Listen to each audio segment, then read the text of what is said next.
Perkenalkan, nama saya Sidwatullah Dina Muhammad. Nama saya Lavanda.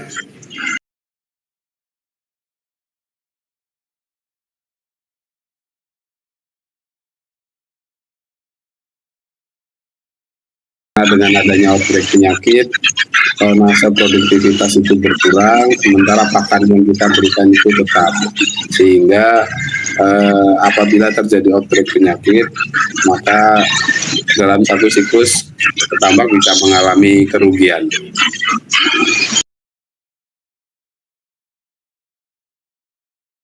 Tambahan Mas untuk yang identifikasi. Kami petambak itu setiap minggu itu mengirimkan sampel air untuk dicek di laboratorium. Itu terutama yang akan kami lihat adalah angka total organic matter-nya itu berapa.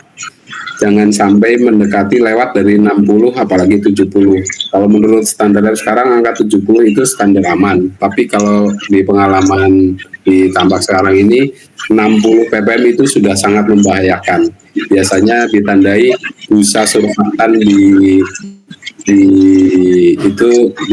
tambak itu menghilang.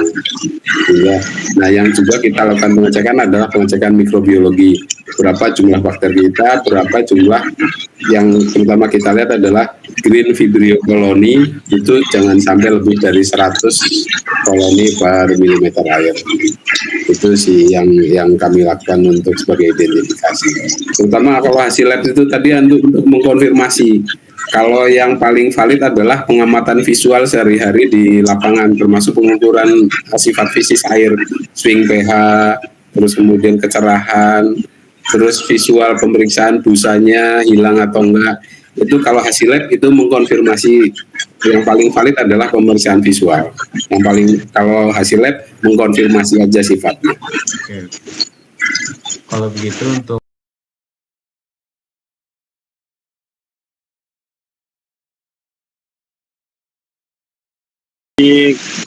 di Cilacap, penyakit yang paling sering adalah penyakit bakterial yang menyerang pencernaan udang. Entah itu menyerang hepatopankreas, entah menyerang ususnya. Kalau nama penyakit yang menyerang hepatopankreas HPND, Mas. Akut hepatopankreatic necrosis disease. Kalau yang menyerang usus, WFD, white vessel disease. Sama yang hepato ada lagi EHP, enterocitosis hepatokinain.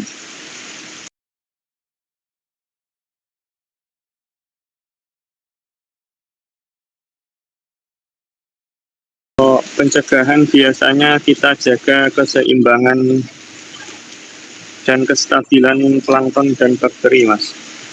Jadi keseimbangan plankton bakteri bisa kita ukur dari swing pH.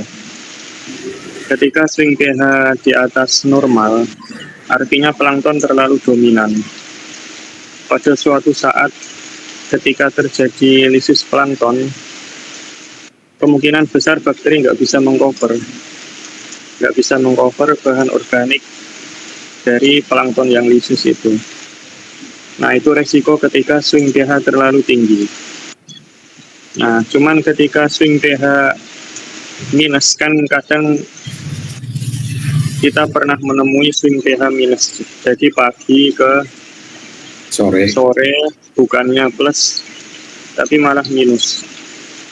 Nah, itu malah biasanya lebih berbahaya lagi, karena artinya plankton yang di sana sebenarnya udah nggak hidup semua, itu udah nggak hidup, terus didominasi oleh bakteri, jadi nggak terjadi fotosintesis. Nah, setelah kita menjaga keseimbangan antara plankton dan bakteri, kita juga menjaga kestabilan plankton dan bakteri. Plankton nggak boleh drop secara massal, begitu pula bakteri. Tapi yang pasti plankton kan tiap hari ada yang mati. Iya, ada yang mati ya. Cuman yang penting matinya sedikit demi sedikit gitu. Jadi masih bisa tercover sama bakteri pengurai. Nah, yang nggak boleh itu ketika drop secara massal. Nah, selain itu juga bakteri nggak boleh drop massal. Ketika drop massal, maka di sana nggak ada petugas kebersihannya. Sampah pasti menumpuk. Sampah menumpuk, yang tumbuh vibrio. Patogen.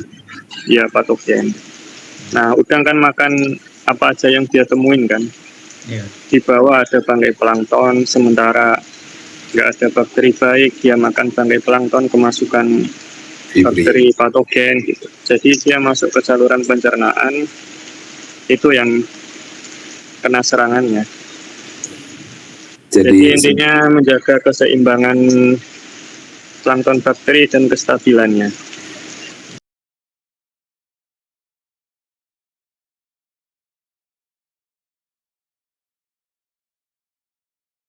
Untuk langkah-langkah, biasanya kita mengusahakan ketika terjadi outbreak penyakit, entah itu penyakit yang menyerang hepatopankreas, entah menyerang usus, intinya penyakit bakterial, kita berusaha menekan bakteri patogen dengan cara mengurangi total organic matter.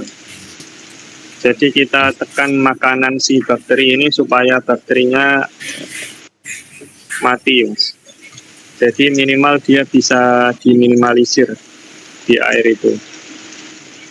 Atau kita bisa juga dengan cara ngasih desinfektan. Tetapi ketika di situ masih tinggi tomnya, nanti bakal muncul lagi. Iya.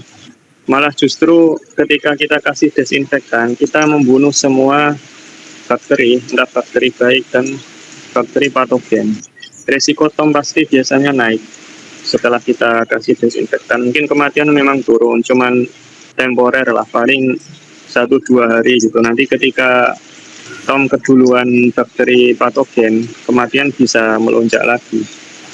Jadi ketika udah terjadi outbreak ya, kita memang langkahnya meminimalisir tom dengan berbagai cara, entah dengan sipon yang ditingkatkan frekuensinya atau dengan cara meningkatkan populasi bakteri probiotik.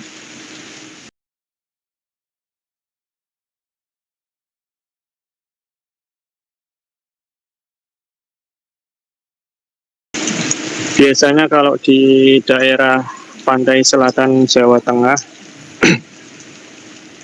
mereka pakainya ketika persiapan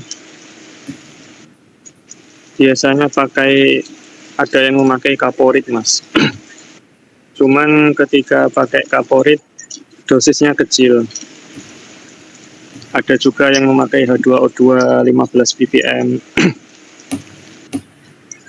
Nah, adapun biosecurity dari air sumber ke kolam cenderung hampir tidak ada. Jarang sekali yang memakai sterilisator atau tandon. Karena di daerah Pansela Jateng ini hampir semuanya pakai sumur resapan. Jadi berbeda dengan Pantura ya. Kalau saya dengar dari Pantura kan mereka nggak boleh ambil dari sumur resapan.